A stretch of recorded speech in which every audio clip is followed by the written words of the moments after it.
জামাত যেভাবে কথা বলে এবং এনসিপি যেভাবে কথা বলে, দুই সংগঠনের কথার মধ্যে আমরা ব্যাপক মিল পাই।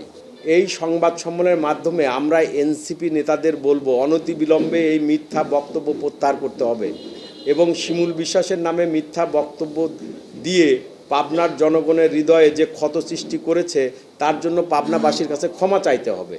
অন্যথায় পাবনার জনগণ পাবনার যে কোনো সভা সমাবেশে সার্জিস আলম আর সরোয়ার তুষারকে অবঞ্চিত ঘোষণা করবে।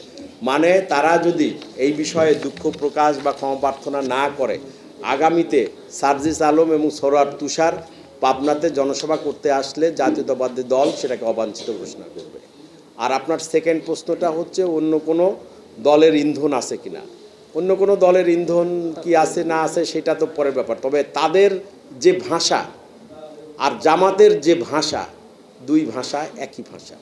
জামাত যেভাবে কথা বলে এবং এনসিপি যেভাবে কথা বলে, দুই সংগঠনের কথার মধ্যে আমরা ব্যাপক মিল পাই।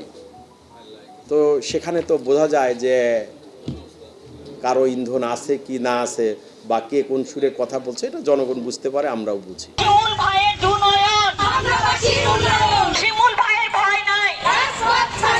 আমি প্রশাসনের কাছে দৃষ্টি আকর্ষণ করতেছি, আমাদের মহিলা দলের পক্ষ থেকে যদি এটা সুষ্ঠু বিচার না হয়, এরা এনসিপির নেতৃবৃন্দ সব সময় কিছু না কিছু মন্তব্য করতেই থাকবে, যেটা জনমনে প্রভাব বিস্তার হবে।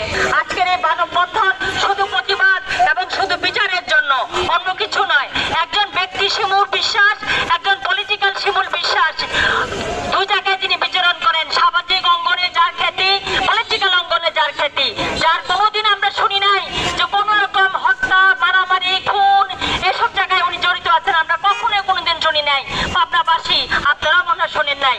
আর এই জঘন্যতম অপবাদ তাকে দেওয়া হচ্ছে আমার এই পাবনার মাটিতে বসে, এই চাঁদমোহরে বসে। সে বলে কি তার এত বড় সাহস?